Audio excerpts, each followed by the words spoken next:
So I'm Mike Frank, and I'm the director here in the D.C. office for the Hoover Institution. Welcome. I came up with a tagline for all of these events. The food, free. The drinks, free. The books, free. The ideas, priceless. Pretty good. How about that, huh? Pretty good. All right. So here tonight, we have Al Felzenberg, a dear friend of probably a quarter century or longer standing for us. And he has a new book out, A Man and His Presidents, which I hope you all have gotten copies of. And I know this has been a labor of love for Al over the last, 4 years, 5 years? 7. 7 years. Okay, 7 years. And let me just, as we get started, read a couple of the glowing reviews that this book has already garnered. In the New York Times, Felzenberg, who teaches at the university. Front page of the Sunday New York Times book review. Thank you, Ralph. Right. Amazing. That is where it was. Felzenberg has produced an accomplished and admiring biography that paints a portrait of a man toiling joyfully to define and elevate a political movement. But the book also, perhaps unintentionally, vindicates a cluster of enduring truths taught by the wisest conservatives down through the ages, that elevated things are fragile and that nothing lasts forever or even as long as we may wish. National Review, you can imagine, was somewhat happy at this book, right? Rachel Curry, a well-balanced, richly detailed account of the most remarkable political journey. Felzenberg's book surely won't be the final word on Buckley's political odyssey, but for now it's probably the best. George Will. George Will wrote sort of this column that betrays his current separation from the formal, I guess, conservative movement, but not from conservative principles.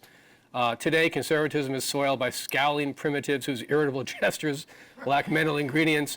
America needs a reminder of conservatism before vulgarians hijacked it, and a hint of how it became susceptible to hijacking. Both are in Felzenberg's A Man and His Presidents. The Wall Street Journal's review by Lee Edwards. A Man and His Presidents, deeply researched and smoothly written, is a superb political biography. And there's other reviews as well. So what I thought we could do with this book, there's so much in it, it's so rich. You could take several sessions, I think, to really get everything out of it. I was saying to Al before, there's sort of these thematics across the book that come into play almost in every chapter in one form or another. And then there are the specific elements of Buckley's story, specific to individual presidents, to large figures, sort of the would-be presidents out there, like a Goldwater or a Rockefeller, even people who were contemporaries intellectually. You have themes such as Buckley being an outsider in different institutions in which he was affiliated, which we can talk about.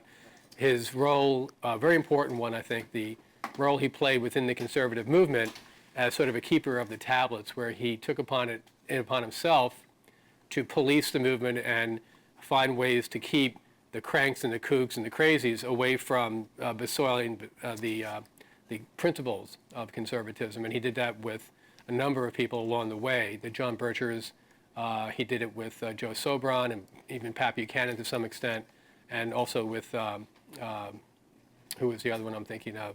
Oh, George Wallace, Governor George Wallace. And the Birch Society. And the Birchers, yeah. But what we can also talk about are some of those specific relationships. So I think I'll get started with something I find particularly of interest, especially working for a think tank, which is the way Buckley thought of ideas in political discourse, in campaigns, in the media, and the role it played. And at one point you say toward the end of the book, Al, Buckley saw his role not as a discoverer of new truths, but as a retriever of ancient ones. And elsewhere you talk about his criticism of different candidates and so on when they did not adhere to run-in issue-based candidacies and campaigns, and praise those who did. So maybe we can talk a little bit about how he used those ideas in his writings and so on. Okay, two things. He never said that he was a political philosopher. He never said he was a political theorist. He never said he added a single line to the canon of courses that many of you are taking on political theory. He was not John Locke. He was not Edmund Burke or anyone else. He said that the mission of his life was to bring back some eternal truths that have existed through the march of time that had all but been submerged in a century, 20th century, that was probably characterized by government power and government centralization. On the right, or the far right, want to take Nazism and Imperial Japan, fascist Italy, and on the left, not only the USSR, but to some degree, because he was a great patriot and he loved America deeply, but some degree at home. He was born in 1925. St. Calvin the Coolidge, as I say, was in the White House, right? The federal government was consuming all of 6% of GDP. When people talked about the government, they probably talked about Borough Hall or the state capitol. The President of the United States then, it's called Silent Calvin in derision. He did not feel that he had to have a position on every issue. He had to force himself on the American people every day. Even though radio was coming in, and Coolidge had one of the most prominent voices in the country, but he was reading pretty much July 4th speeches and proclamations. He wasn't going up there having a live press conference and slug match or call it anything you want. He tried to let the government alone. I was at a party the other night. Somebody said, well, one of your favorite presidents is Calvin Coolidge. I can't remember much happened in that time. And I said, well, Buckley would tell you that was the point, right? That was the point. Government stayed out of the way. He cut taxes 4 times. Commodities that were seen as the preserves of the rich, automobiles, radios, became pastimes for the middle class and even the aspiring middle class. Henry Ford's assembly line. Radios at every home, binding up the nation through a communications artery. We know this in our own days. As computers came in, they were very expensive. They're still dropping. Someday, even the iPhone will drop, and I hope it really drops because I have one that doesn't function all the time. But when these things came in, they're very expensive. Well, the whole idea was Coolidge and Mellon wanted to get the government out. Aviation was coming in. This is the time of entrepreneurs. Now, we'll talk a little bit about Lindbergh, but you want to talk about kids inventing Apple computers in their father's garage. And that's where Lindbergh assembled his plane, in the garage in Long Island. He was a lower middle class kid. I mean, his father was in Congress, but he was not to the manner born. Father was a farmer. They worked for everything they got. He saw an ad in the paper. I don't know how much the prize was. Assume it was $2,500. Would have been a lot of money in 1927. Anybody who can pilot a plane from New York to Paris, you know the rest of the story. Aviation comes in, and Calvin makes one exception to that view. He calls a fellow named Herbert Hoover. And he says, the only man, by the way, John Maynard Keynes said, the only person who came out of World War I with a better reputation than when he went into it was Herbert Hoover. Right. Well, Wilson is messing up the treaty to say nothing about the world, and Hoover is raising money to feed the starving orphans, who were the casualties of these colliding armies over and over and over again. Well, he says, radios are coming in, big time. I want you to give out the licenses and the frequencies and all the things we're going to have to organize this. And guess what? We need airports. You lay out the airports and buzz out, basically. So that's the world in which Bill was born. And of course, year after year, when Franklin Roosevelt came in, and Rahm Emanuel says, never let a crisis go to waste. So in addition to fighting the Depression, lots of government programs come in and they interfere with the economy, and he says so. No one remembers that time anymore. He's talking about Calvin Coolidge, but we talk about Benjamin Harrison. And funny, because Coolidge was only one president before Roosevelt, but he seemed so 19th century Bill's world. He also believed 2 more things, and I'll go on to the next question. He did believe not that Christianity and Judeo-Christian traditions were better than others because he happened to practice it, but because history has proved over and over again that they're better than others. He'd have a lot to say right now about multiculturalism and about political correctness, and he said a lot of it in his time. But he said, think about the Judeo-Christian tradition.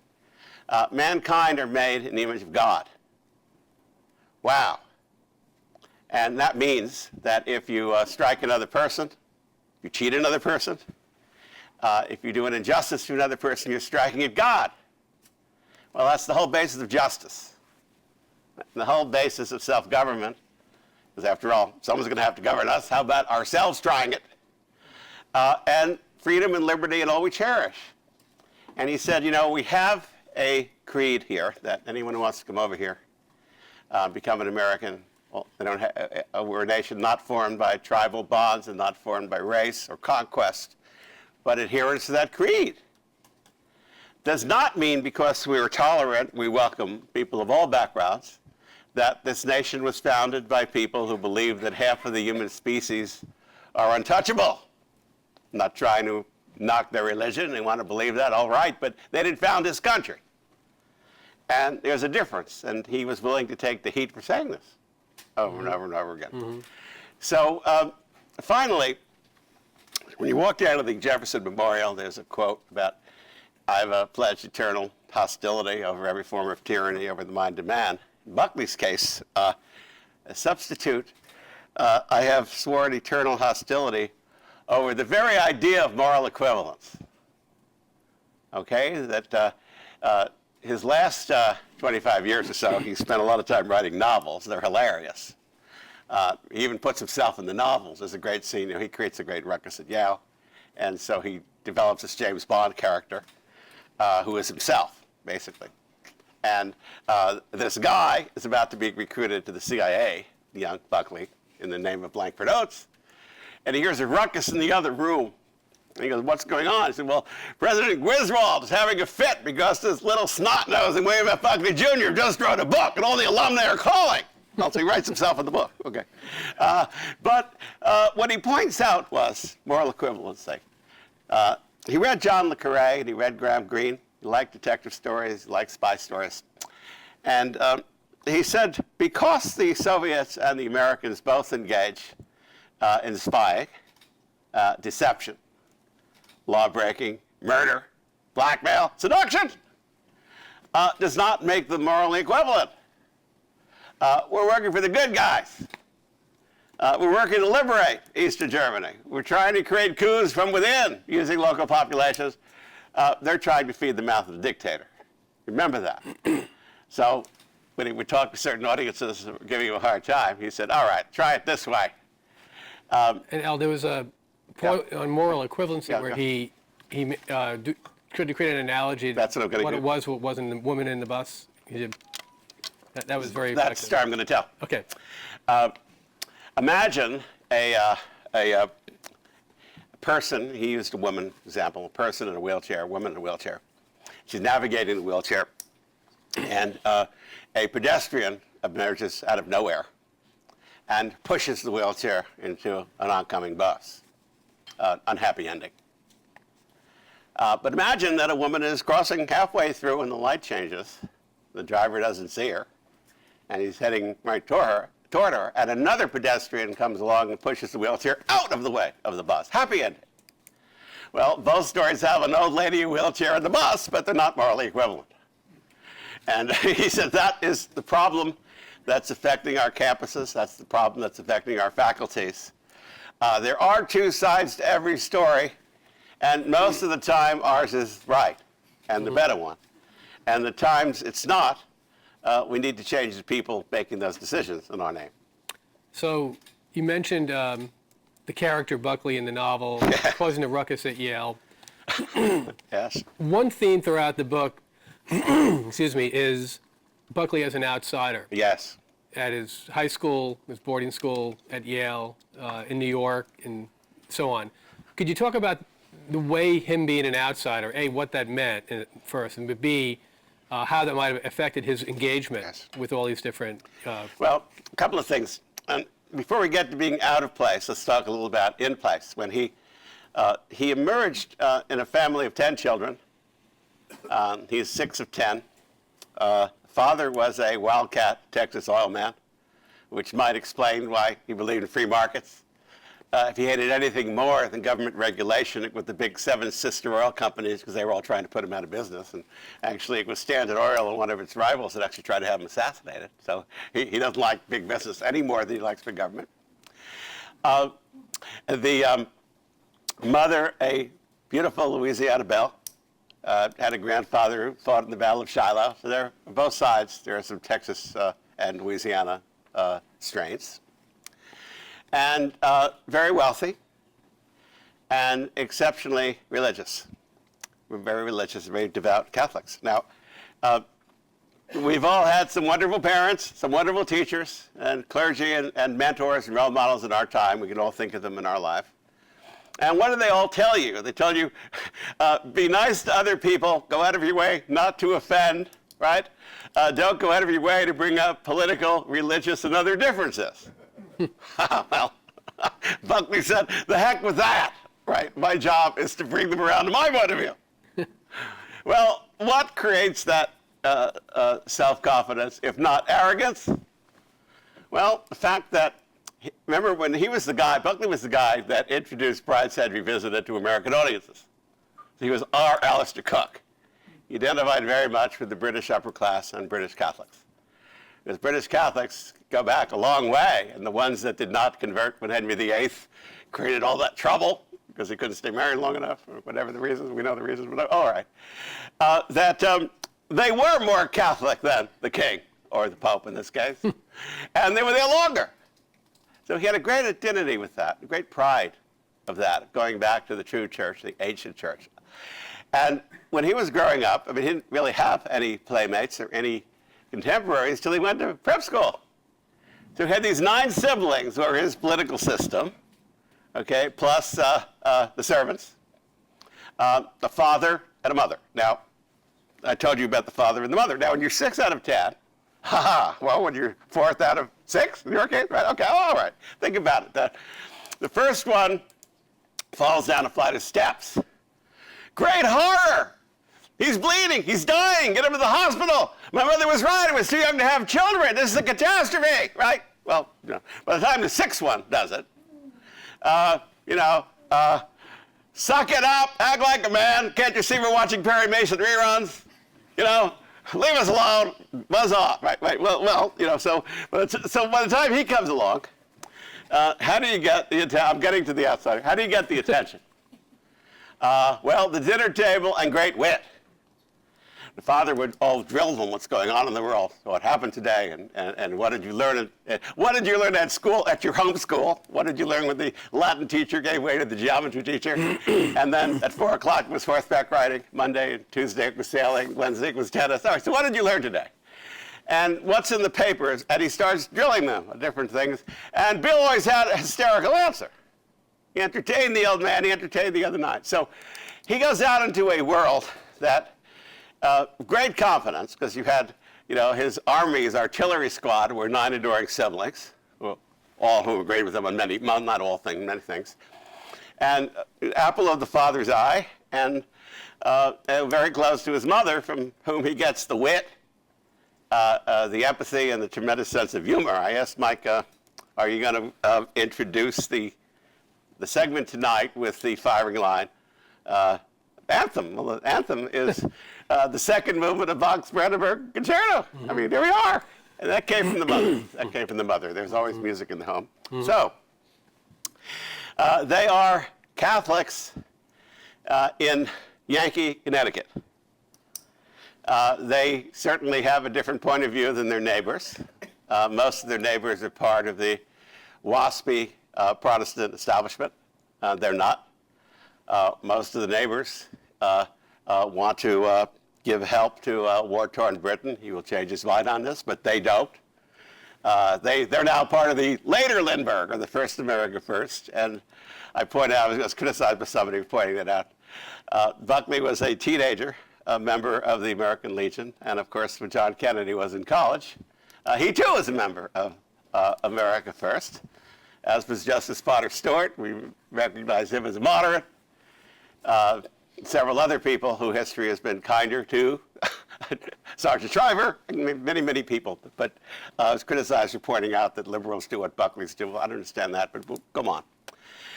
So they're having some issues, political and others. The only people who we'd go to church with in Sharon, Connecticut, were the children of the Spanish help, basically. Mm-hmm. I mean, because everybody else was going to the Episcopalian church. And so he never saw his neighbors on weekends or at the market or anything else. Okay, they had a summer home, a winter home, outside of Aiken, South Carolina. Well, to these people, to these Southern Baptist communities, okay, they're Yankees, and they're Catholics. So what's worse than being a Catholic is probably being a Yankee. So, all right. Well, and then he goes into the Army from this sheltered life that you see. And what does he encounter with other draftees who were in the officer candidacy class? Jews from Brooklyn, Poles from Chicago, Southern whites, very poor Southern whites, African Americans who were actually field hands and not servants at his mother's house. I mean, it was a big shock, culture change. They go to Europe when he's rather young. Now it's even worse. I mean, they go to England for close to a year. They're Catholic in Anglican England. They're American, which is probably worse than anything else. Okay, and they're telling us how to live. So tremendous confidence to go into the world. So sure you're right, came from the family. Mm-hmm. This might have broken other people, pretty much, the fact that they're always on the outside. But now, one last thing, a little bit about the family before. This is an extraordinary young country. And you think of Buckley as the suave, aristocratic, wealthy guy on television, surrounded by yachts and his private, hours and all of that. His grandfather was the sheriff of Duval County, Texas. Now, talking about nonconformity, he was also the only sheep farmer in a state of cattle. So obviously the farming didn't go very well, but he was stubborn. So he decided, maybe I'll go into politics. So he runs several times and he gets elected. And he knew Wyatt Earp. He knew the bounty hunter who killed Billy the Kid. And again, how did he get elected?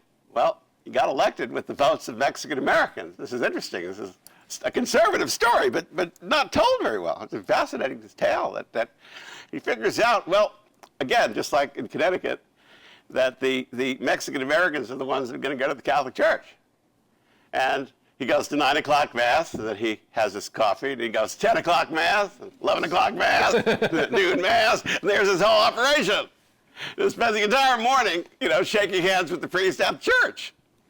And that's the grandfather.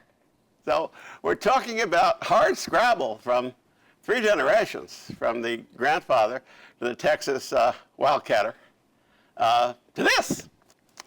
So that's my... So they were nouveau riche. Yes. In a sense. Bill was not. Bill inherited, certainly, no doubt about it. But yes, the old man, mm-hmm. the wildcatter, he lost 5 or 6 fortunes before Buckley was even born. And then he made many more mm-hmm. Along the way. He knew no fear. Mm-hmm. He knew no fear. I told you someone tried to have him assassinated, and he walks over to the guy's table. He says, look, you've been trailing me for 5 days. It's time we got to know each other, and what would you like for dinner? Imagine this.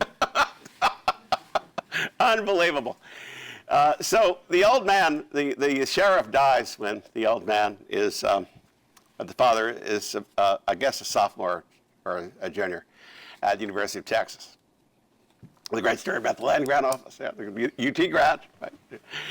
Well, a state senator shows up. And he goes, you're John Buckley's son, aren't you? Yes, I am, sir.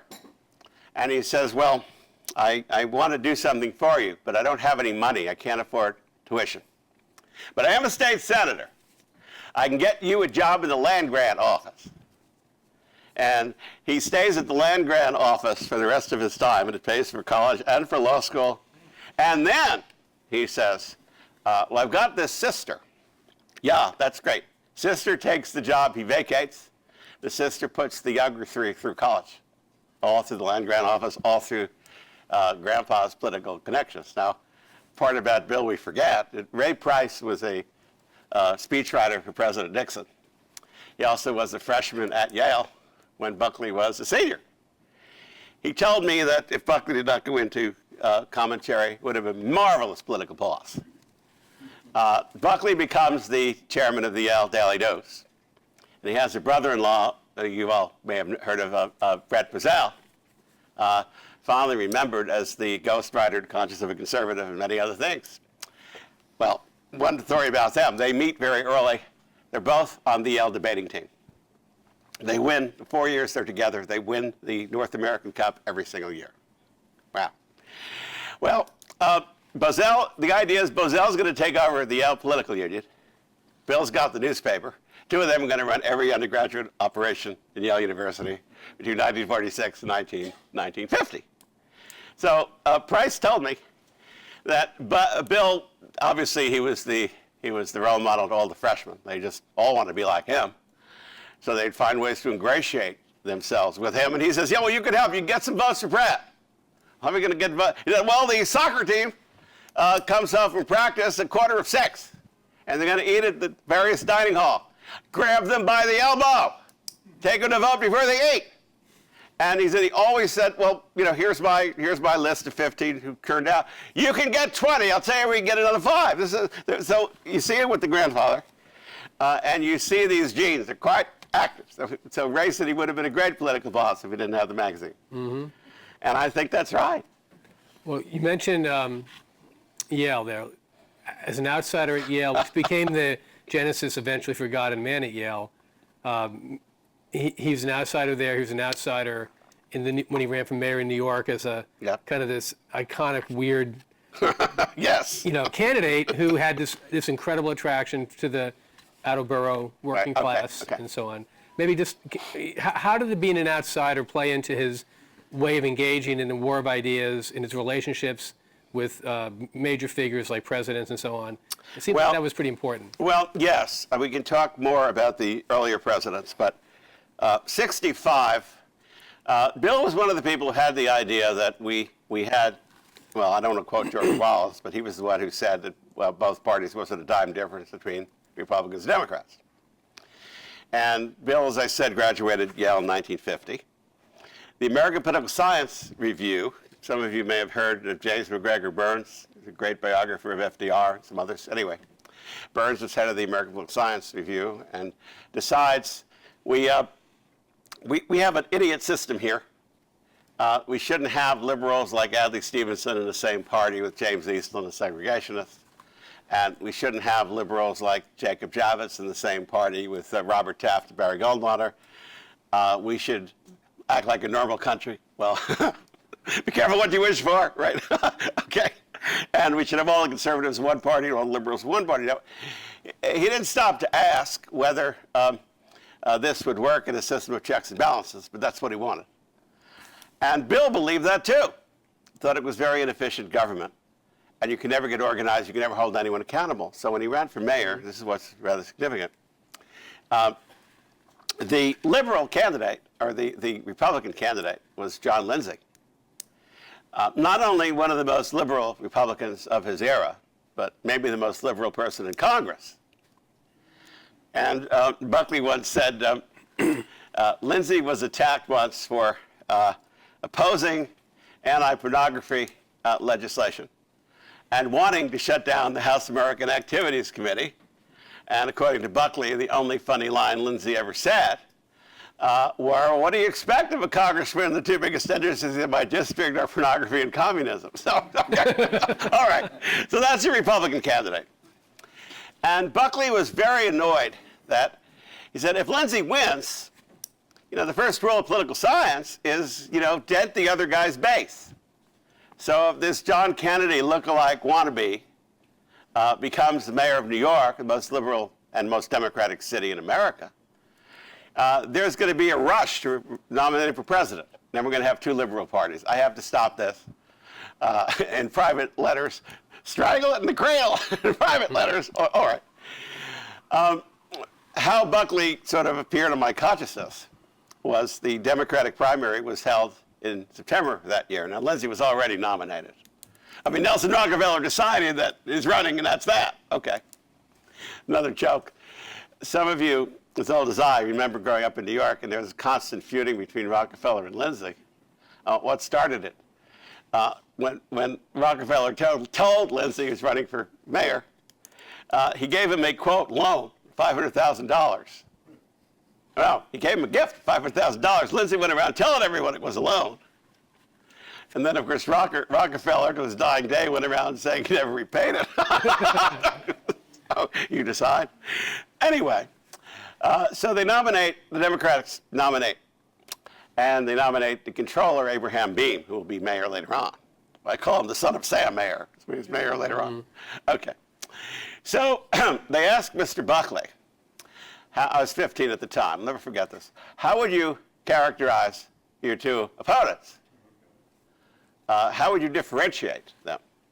Well, Mr. Lindsay measures 5'4", so he'll be the tall liberal. 6 foot, yeah. And Mr. Beame barely makes 5'1" with lifts in his shoes, and he'll be the short liberal. So I would say that the differences between my opponents are more biological than ideological. Oh, if I went to the dictionary, what is this guy talking about? Who is this guy? He doesn't get elected anything. Okay. Well, everybody miscalculated because the Conservative Party of New York, by the way, when you grew up in New York and Rockefeller was governor, you understand British monarchy quite well. The line was that he owned one party, the Republican Party, and he occupied the other one, the Democratic Party, through patronage. So as long as Rockefeller was going to be governor, it was almost impossible to enter a primary. The signature operation was just outrageous. It's still that way to some degree. You have to get so many signatures in so many assembly districts, and every one of these things could be challenged, and Rockefeller would have state workers doing the challenging, and it was amazing to me. So a bunch of people started the Conservative Party as a way of disciplining the Republican Party.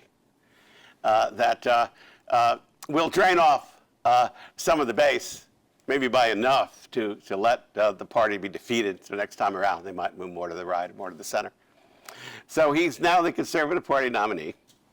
Everybody thought he would do extremely well with the bankers and the businessmen and all of that because people were worried about deficits.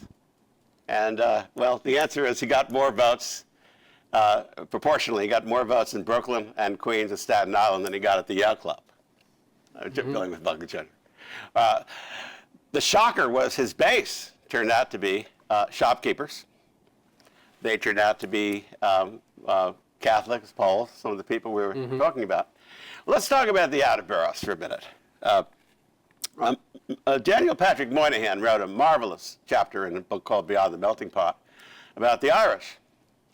And it's a great story. I mean, you know, they built the city of New York. They fueled Tammany.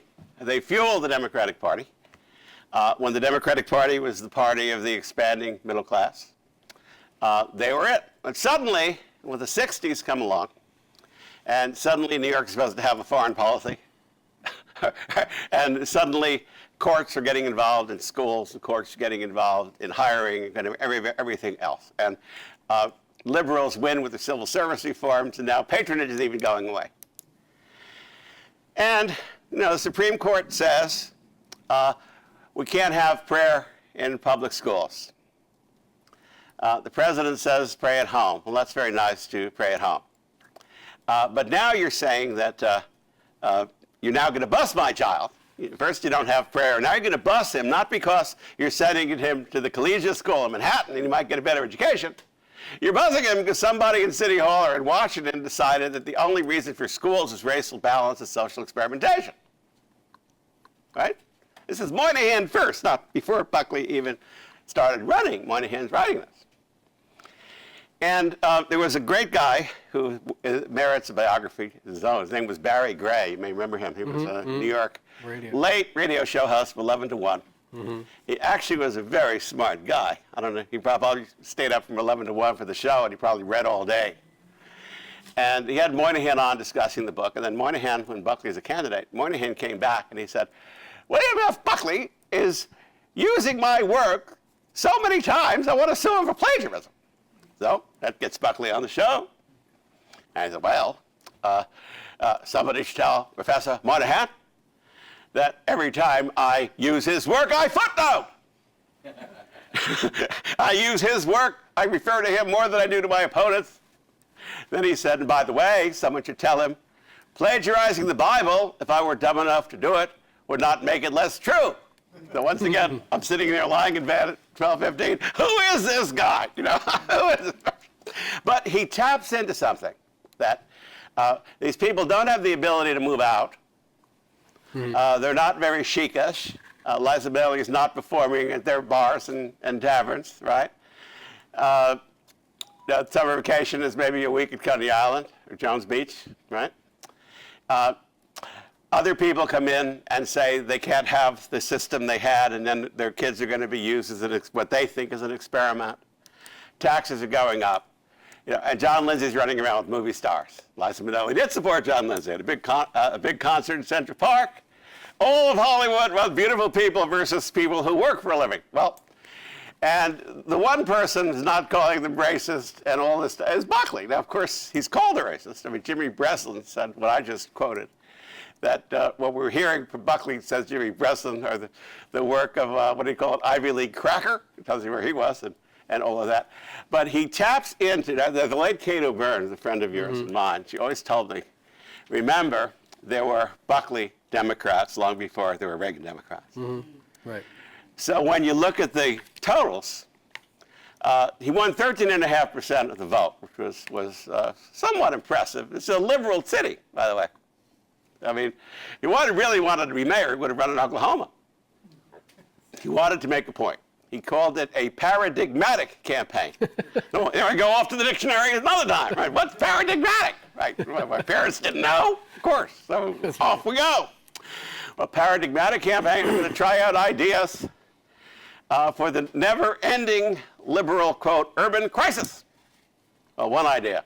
Can't get a cab when it rains. Well, what if everyone who did not have a criminal record and a good driving record could rent out seats in their car to passengers? You know it as Uber, right? Well, he just comes up with this. What about bicycle paths? What about outlawing trucks from delivering to supermarkets before 7 o'clock at night? I mean, traffic problems, right? We're losing money. People are just sitting there and burning gas. Well, he comes up with that one. Milton Friedman, rent control. He says, well, you got all these empty nesters. Finally, Johnny's out of the house. Maybe we have paid for his college. Maybe we'll never pay off his college. Gets a job in New York. Whoopie-doo. No, he's got 9 roommates, bug style, just like he's back at the State University. What the hell's going on here? It's called rent control. They can't buy decent apartments because people like Liza Minnelli are subletting out theirs in the Dakota Hotel or somewhere else.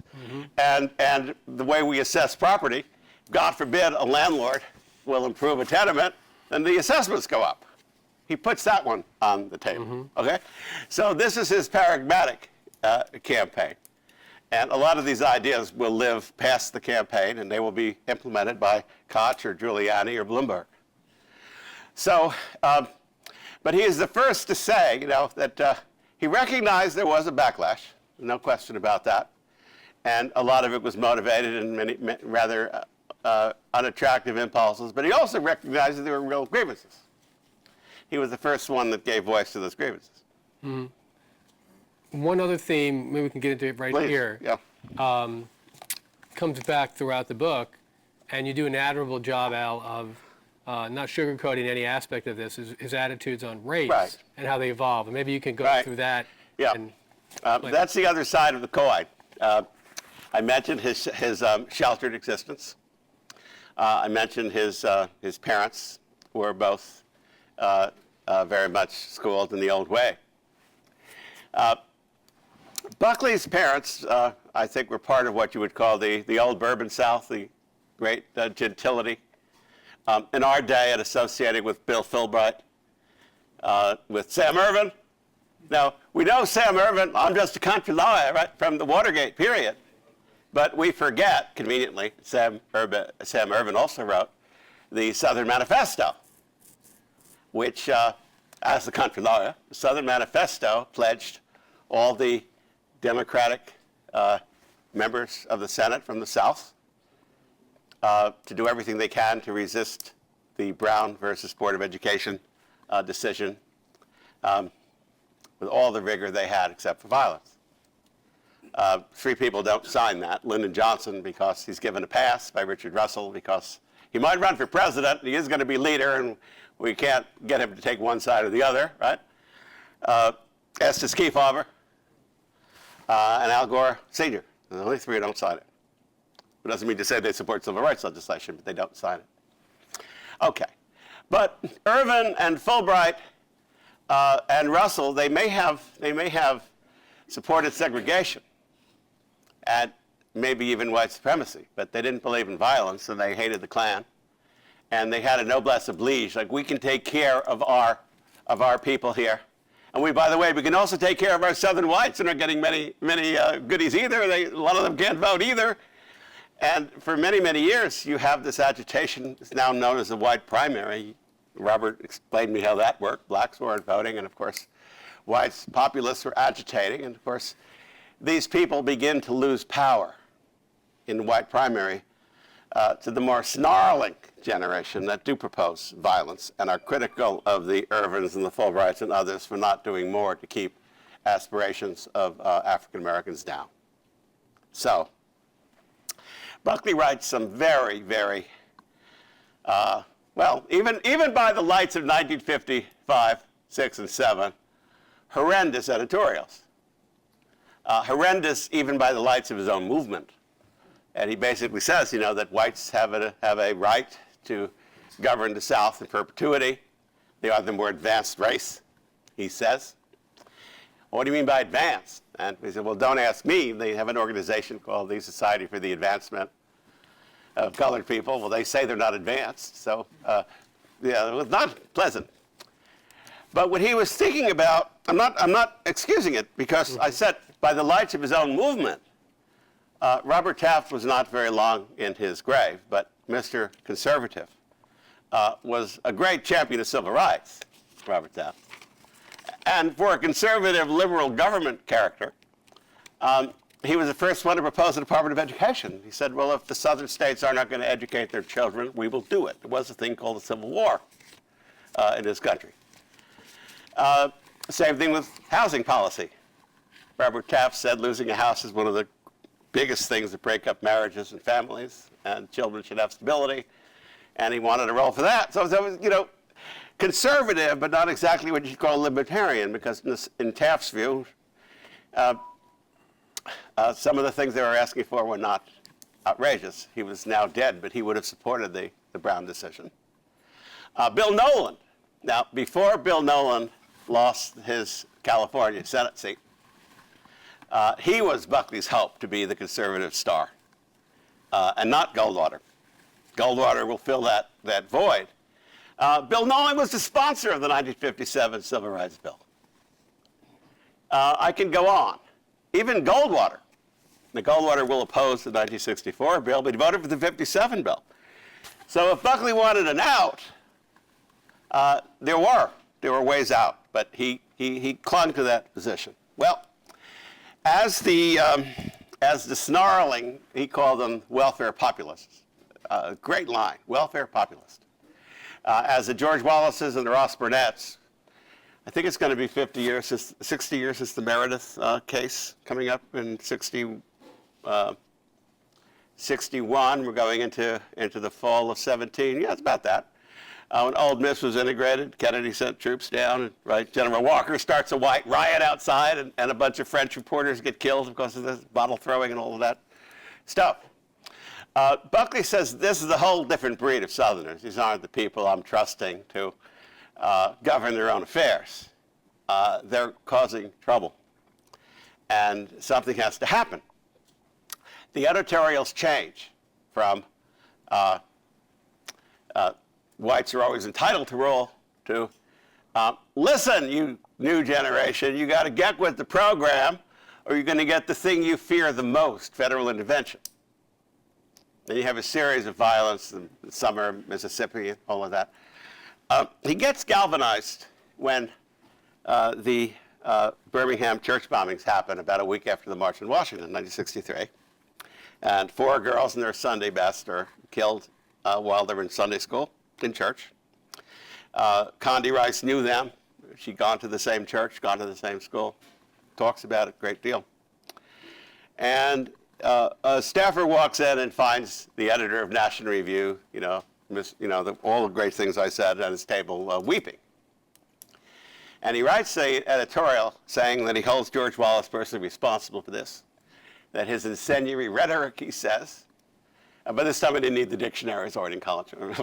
No, but his incendiary rhetoric is what unleashed the demon that blew up that church. And he will hold him responsible for that. And you begin to see a shift. So by the time the Voting Rights Act comes up, he says, well, he sees this march and he sees the situation at the bridge, which we all know about. He decides, I'm just going to get out of the way. You can't reason with these people. You don't have any more of those editorials.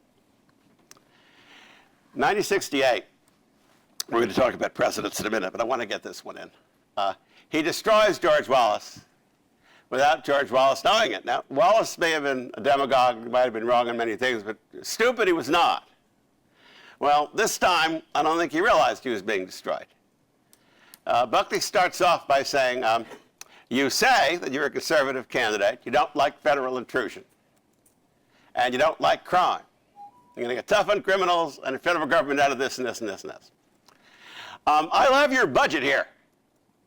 You're only against federal programs that do anything to improve the rights and living conditions of African Americans. Other than that, you're the biggest spender in America. 60% of your budget comes from Lyndon Johnson. You're running your roads, running your schools, just don't want blacks to go dead in them. Yeah, he's running this, I absolutely blew him away. So he calls him welfare populist. And Wallace tries to say, well, we're a poor state, we need federal help. And Buckley says, well, I just said it's not conservative to beg for federal help. He said, I don't want the programs, but I'm not going to discriminate as to who gets benefits from them. So that's debate. And that's one of his great services he does to Nixon that year. Because we all know Hubert Humphrey was running after the Chicago Convention. It was a almost thankless nomination. We can talk about that. Was he running in the Democratic Party? The question was, would Wallace pull enough votes away from Nixon to allow Humphrey to make a comeback? He almost does. And Buckley writes a rather long essay for Look magazine on how Wallace is an imposter. Calls him a fraud, calls him an imposter. Conservatives shouldn't fall for this nonsense. And there we know. Mm-hmm. And then there are other issues with Nixon, but with Nixon you can't avoid them, so we'll just pass over that for now. Mm-hmm. But he also said at one point, you quote him, that later in, I guess it was in the 90s or beyond, that he was always thought that you didn't need the federal government to get rid of Jim Crow, but you actually did. And right. Sort of he says it later in life. Yeah. Later in life, he said, well, I thought that they would get smart. I'm wrong. Federal intervention was necessary. Now, I will say something else about Bozell. Now, Bozell, interesting thing. When Bozell met William Buckley, they were both freshmen. Bozell was an Episcopalian or a Presbyterian, I can't remember, one of the Main Street denominations. He was a Democrat, and he was active with the New Federalists. By sophomore year, Bozell has converted to Catholicism. He's now a conservative Republican, and he's engaged to Buckley's sister.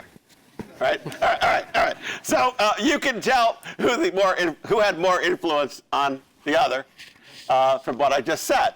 But Bozell reads this editorial, and he goes, well, whether we're on the radio or not, I won't use the word. He goes, ape blank. All right, the second syllable is 4 letters. Ape blank. And he goes, what the hell's the matter with you? You're a Catholic, and you're justifying this? And you're a strict constructionist?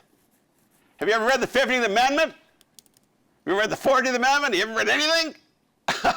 So he begins to, sear his conscience a bit.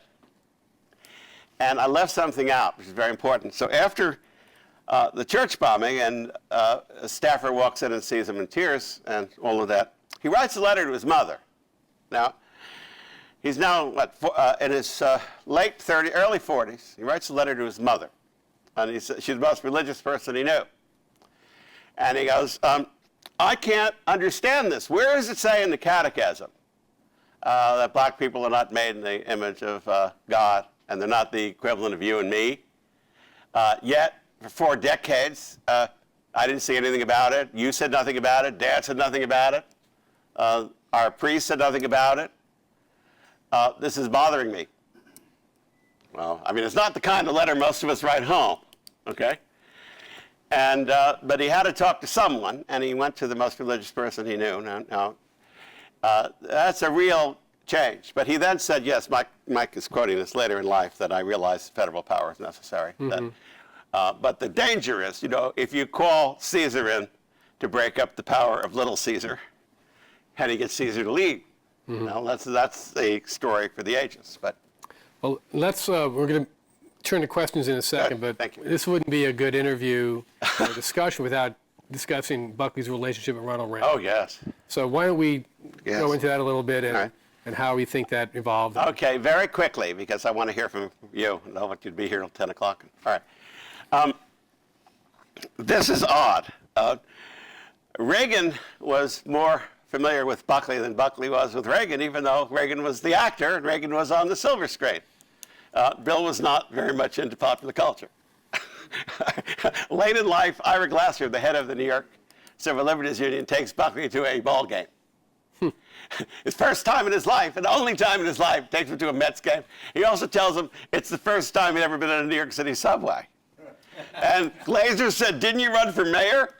What the hell? Right. All right. So Buckley was not hanging around watching, B movies with Reagan. He might have watched Duke Nukem.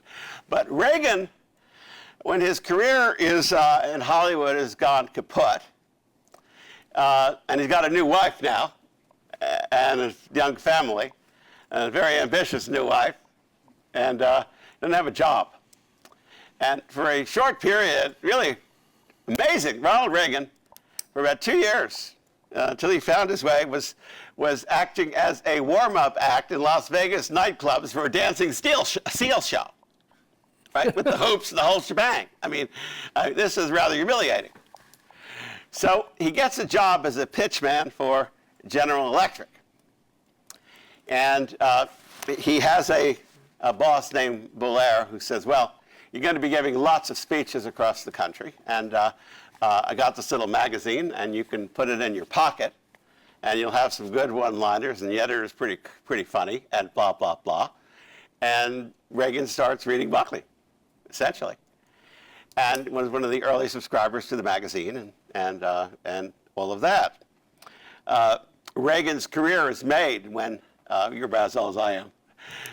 Ed Sullivan, sadly, to the young people here, he's known for one thing, for introducing the Beatles to the United States. Okay, but he had the most popular variety show on television every Sunday night at 8 o'clock. That's why the Beatles wanted to go on. Okay. And GE Theater comes on afterwards. So think of mom and pop America. They've just, had their dinner, and they've watched Ed Sullivan, and they're sprawled out on a sofa, and on comes GE Theater, narrated by Ronald Reagan. 8 years of that.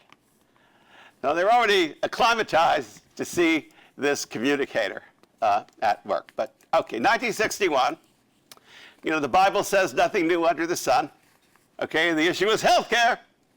And Reagan has done an ad saying stop John Kennedy from socializing medicine, right? And Buckley gets a call. And the call is from his lecture service circuit. They say, they want you to give a speech in a Los Angeles high school. Reagan will introduce you. And Buckley and his wife and sister-in-law are having dinner. And They didn't see the Reagans in the restaurant, and Reagan is leaving, and stops at Buckley's table and said, "Mr. Buckley." And he says, "Yes," gets up. "Ronald Reagan, I'm introducing you." And he said, "Oh, by the way, I just finished your book from liberalism, and I thought your lines about Eleanor Roosevelt were absolutely hilarious." Out he goes. And he remembers saying to, Buckley remembers saying to his wife and his sister, "Oh, this is no airhead actor.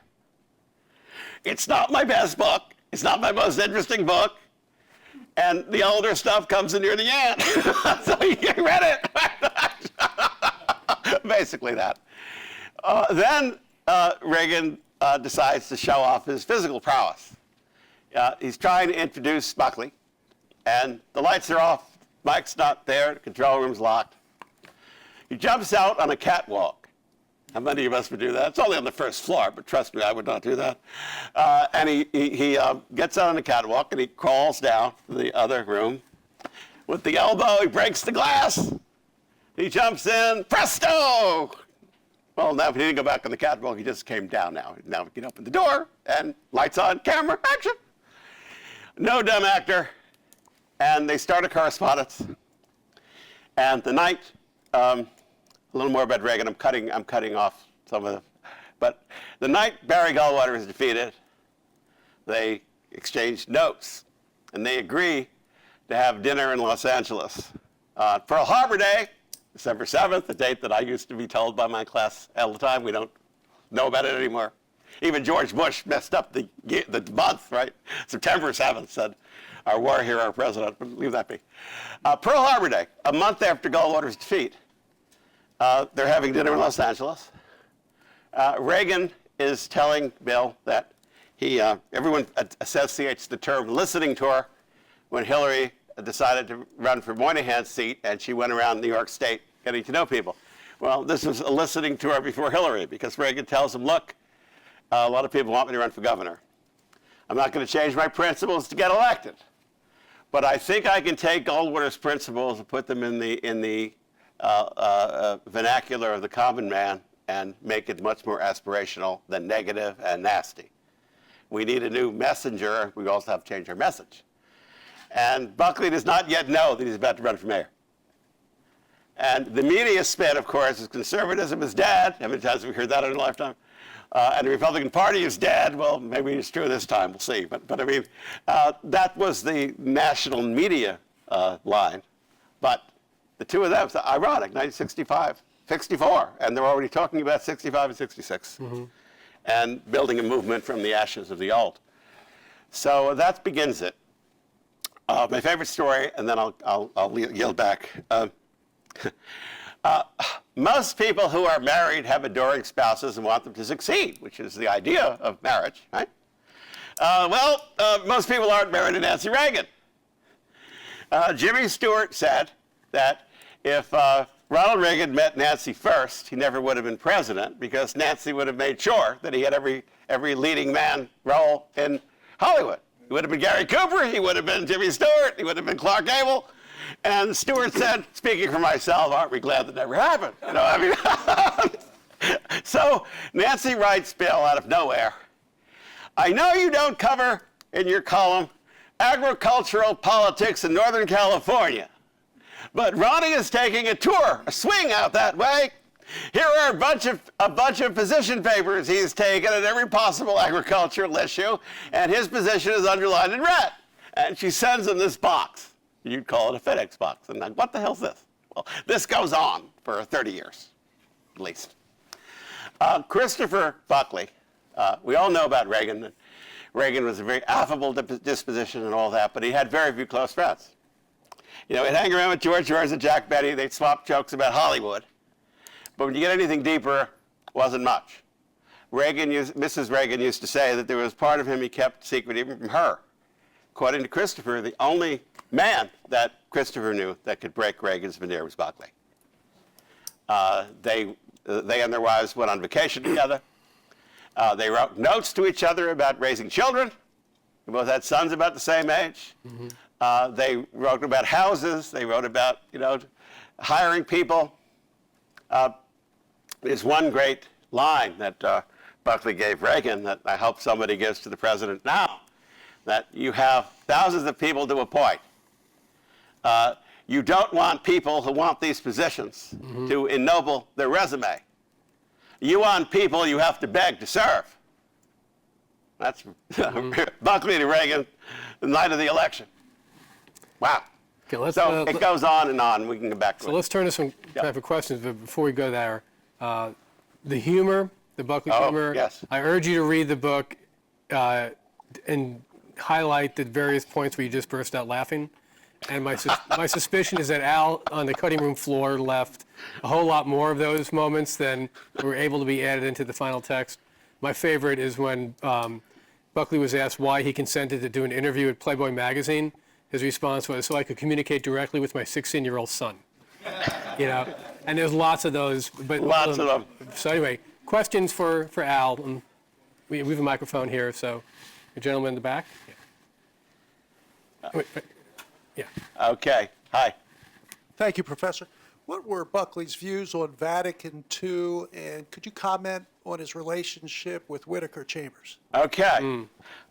Very quickly, there are two parts to Vatican II. He didn't have any problem with the parts that talked about ecumenicalism and reaching out to other denominations, and even to Jews and Muslims, people who weren't Catholic, and had no problem with exonerating Jews' many role in the death of Jesus. He had a lot of problems with the changes in the church itself, and of course, above all, the abolition of the Latin Mass. Now, wherever he went, he would find one church and go to a Latin Mass. I mean, he if he had to bring the priest in, I mean, he was not into, even though he spoke French and Spanish fluently, he wanted Latin Mass. In fact, English was his third language. English was his third language. It's astonishing. He had Spanish nannies who sang lullabies to him, and he started talking when they were living off the Blue de la Bouillon in Paris. So there you go. But there's this great line about that. One of his heroes was Evelyn Waugh. He could never get Evelyn Waugh to write for the magazine. This is Bryce had revisited, and Evelyn Waugh was, again, English Catholic. And Evelyn Waugh did write a critique of Vatican II. You can get it. It's a National Review, probably online.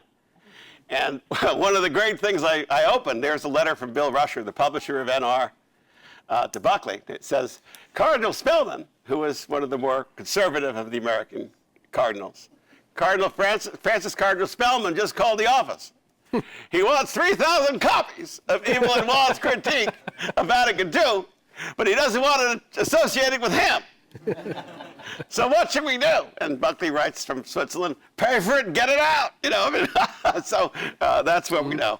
Whittaker Chambers? If it's possible to be more than a mentor, but a human god to William F. Buckley, I mean, Chambers was the one. Here was a guy that, I love telling my students about this because they always guess wrong. And say, well, you guessed right. Here's this guy, ruffled up, overweight, bad teeth, dandruff, a kind of person you would think is a bad man, not a bad man, but a bag man on the Metro. And he accuses this very debonair, Cary Grant lookalike, former clerk to Oliver Wendell Holmes and a rising star in the State Department of being a Soviet agent. Not only a Soviet agent, but supplying him with classified materials that he would then give to Stalin's agent in Washington. The great conspiracies at the Martin Tavern in Georgetown, right? All right, and you'll talk about the Alger was a bird watcher, which Dennis knows as well as anybody. Okay.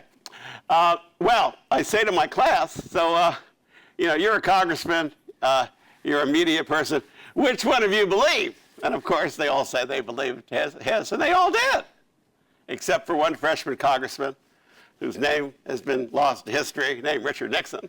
Ironically, because Nixon's career was start and end with lying, and he had a course at Duke about how to detect perjury in a witness.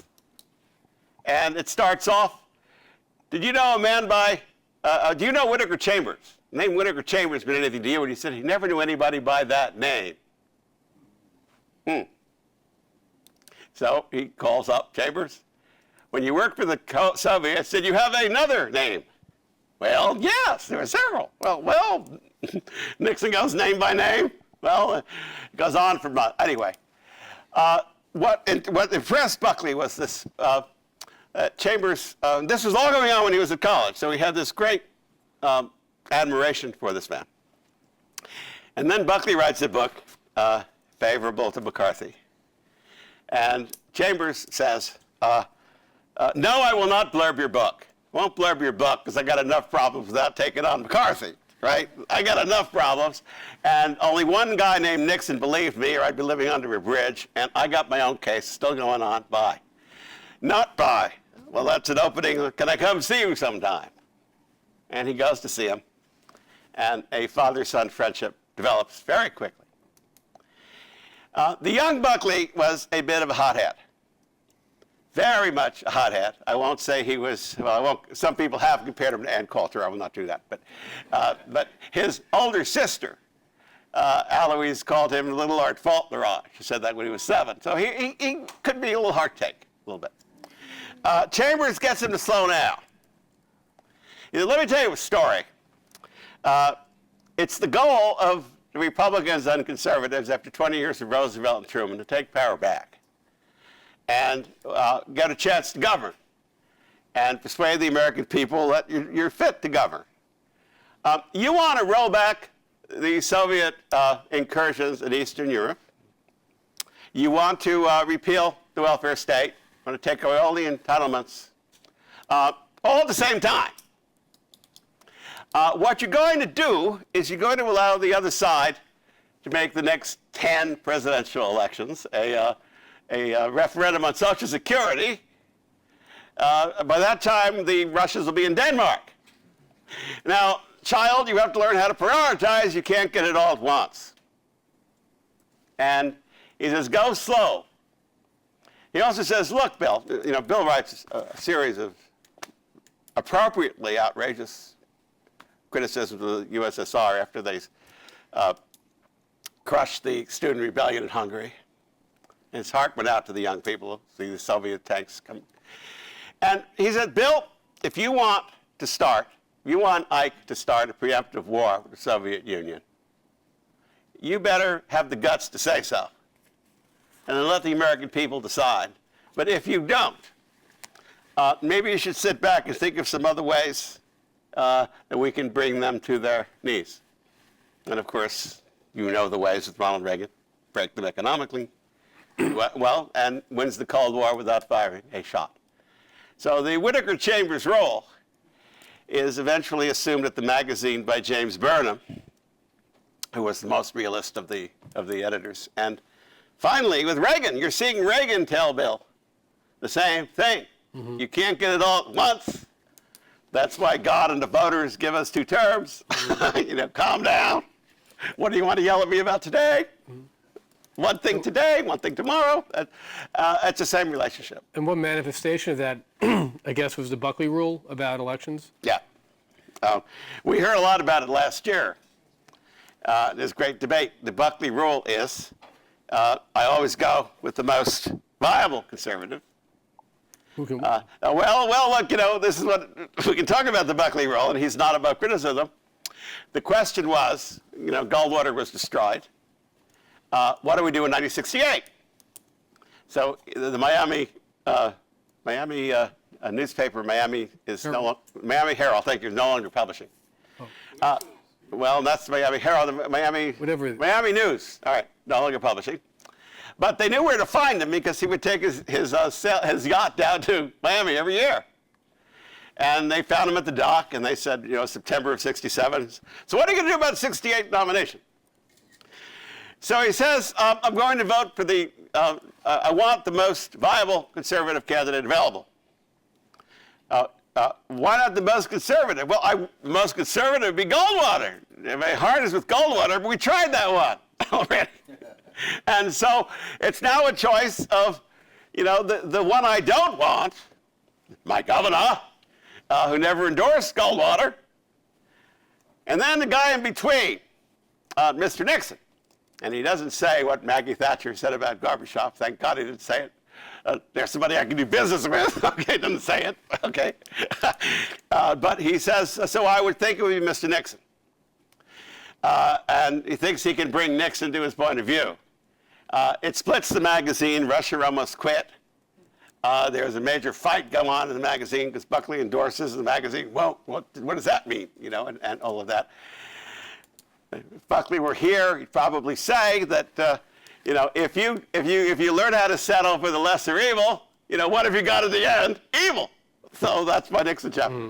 But that's where the Buckley Rule came from. So, maybe one more question. I'm sorry that we ran out of time on that. Ryan, right there. Ryan, Yes, sir. you haven't asked a question Thank you, in about a Professor. year now, right? I haven't asked you a question in a couple months at least. That's right. So I wonder, I think that you read a lot about how Buckley was able to keep the movement principled, keep it close to his own views. Yeah. And I wonder if he would agree, I know you would, that today the conservative movement has sort of gone awry, has changed. Aha. Some of The I Trump thought- question. I thought Okay, I'd get good. it. All right, go ahead. Not a Trump All right, question, good. more It's not a political Trump question. I wonder, what lessons can we take from history methods that he used to keep the movement principled that would be viable today? Well, remember, I told you he had great confidence, and I told you he had great gumption. For 30 years, he was the most visible American conservative. There weren't any others. And it all starts with a PR disaster. Yale University is told by no lesser light than Justice Felix Frankfurter, you have two choices with God and man at Yale. You can ignore it, or you can condescend and trivialize it. You can say, not bad for a first book. Does show that he mastered English composition at Yale. We look forward to his next work after he's had some growing up, something like that. But oh, no. Yale's not, Justice Frankfurter is not being paid by Madison Avenue to advise Yale. Madison Avenue advises Yale, and they decide they're going to drop an atom bomb on him. They decide they're going to go to Atlantic Monthly, and not only ask McGeorge Bundy, who becomes Kennedy and Johnson's national security advisor, he's now a professor at Harvard, to get Bundy to review the book, and then they put it on the front page of the Atlantic, not just a review, front page story. And if that's not enough, they order 3,000 copies to hand out at the commencement if anybody missed it. Okay? So this gets to be the story. The New Yorker says, Yale responded to God and men at Yale with the grace of an elephant, curling on its back when it's side of a mouse, And so Mike Wallace, this is why I'm getting to your Mike Wallace, who we remember from 60 Minutes, Buckley's age, and just as smart. He's starting out on radio. He brings Buckley on. He says, well, you look like a very wholesome young man to me. Very affable, very nice, very funny. Why does Yale hate you? Right? So there we go. And out come Shakespearean cadences. And suddenly, he's everybody's guest. From nowhere to Broadway. And so for the next 30 years, he's the only syndicated columnist anyone conservative, anybody can really quote. So whenever there's a debate anywhere, they want somebody to oppose Galbraith, oppose Schlesinger, oppose James Baldwin, oppose Bundy again, and others, it's Bill. So he naturally is seen as that, plus the magazine, he's seen as the father of the movement. And so he has a bit of standing. So when he decides, this is your question, when he decides that we can't tolerate the John Birch Society anymore, we may agree with them on Cold War strategy, we may agree about this and that, but we can't have every conservative writer and every candidate for dog catcher in Lawrenceville, New Jersey, asked if they agree with Robert Welch that Ike is a communist. And we can't traffic with people who would tell parents of those soldiers who hit the beaches at Normandy, right? Reagan's boys of Pontohawk, that they made these sacrifices not because they were preserving our way of life, but because this was to basically enslave us to Stalin. We got to cut that cord. And he cuts it in a way, it costs him readers, it costs him donors, it costs him subscribers, and he weathered it. Now, the question comes all the time, is there anybody like Buckley now who could blow the whistle on something going on? No. To some degree, he's a victim of his own success. In a way, he was alone. 25 years after he starts his column, George Will begins to appear. And eventually the Weekly Standard will come, and Fox will come, and other magazines will come. And there are active conservative movements on campuses and various other things. So that very success has, I think, made it harder. One thing he would say if he was alive right now, he said it under 10 other presidents, he would certainly say it now. Before you ask me about the president, where is Congress? Congress is supposed to be a separate branch of government. That's what makes our system unique. President Trump, President Eisenhower, President Johnson, they control a third of the government. Mr. Ryan, you know, his pride and joy is Paul Ryan, right? Came out of Jack Kemp and a great fan of Bill's, and Bill had great affection for him. He'd probably say you'd been in Congress for 16 years. And you have what, 3 children? You don't have any views about health care? You were running to repeal it, you know, when this guy was still a Democrat? I mean, what you're supposed to do, act like a separate branch. Send him something. Start the talks. But you're not a presidential aide. He said the same thing to Mitch. Very, very nice. Sorry, McCain's in the hospital, but, you know, come on. He said that about Bush. He said it about Reagan. Much as he adored Reagan, and there are certain things you need Congress on. And I think that is something. I could call it Buckley and his congressmen. There were just too many. So I said Buckley and his presidents. One thing about him, you could not ignore him. You could disagree with him. You could dislike him. And John Kennedy proved that. John Kennedy was the first president to mention Buckley by name. I'll end with this. It's the Yale commencement, 1962. And Kennedy is given an honorary degree by Yale. He comes up with one of the great, moving, eloquent comments. Let it now be said that I have the best of both worlds, a Harvard education and a Yale degree, right? and he says, but paragraph 2, which is very important. I thank the Kennedy Library for sending me all the drafts about it. Another message for Ryan at the end of this tale. Anyway, paragraph 2. But it's appropriate that I join the ranks of Yale alumni because some of the greatest problems my administration faces is the work of Yale alumni. And he mentions Roger Blau, the head of the steel industry, that is raising prices against an agreement not to raise them. He mentions Henry Luce, the editor of Time magazine and Life magazine. And he mentions Henry Ford, who was a great financial, not only the car company, but a great advisor to my opponent in the last election. And I'm so glad the advice was not so good. And this recent young alumnus named William F. Buckley Jr. Wow. So that's Kennedy. Now what I discovered, why I thank the library for this, is I tell my students, Ryan, right? When you come out of a decent school, you excel in your work there. You're going to meet lots of friends. You're going to see them again and again and again. I told you Buckley was a newspaper editor and a debater. Well, you're going to run into these people wherever you go in life. You're going to continue to grow up with them. But you're going to keep your enemies longer. You're going to meet them too. So who is working for JFK when the speech is being written? None other than Arthur Schlesinger, one of Buckley's great opponents on the lecture circuit, and none other than George Bundy. Right? And the speech is written, and it's circulated to the two of them for comment. Now, can you imagine what they said? So there's this final, and there's this back and forth, and there are like 10 drafts. And the Buckley reference is out of some and in others. And finally, there's a note from Schlesinger to Bundy. The president asked for this to be on his desk when he returns to Mexico City tonight. I wish we didn't have to have the presidential reference to Buckley, but He said the jokes are not to be changed. Imagine, I have a picture of that in the book. So your enemies hang around just as long as your friends, and I thank you very much. Okay, thank you, Al.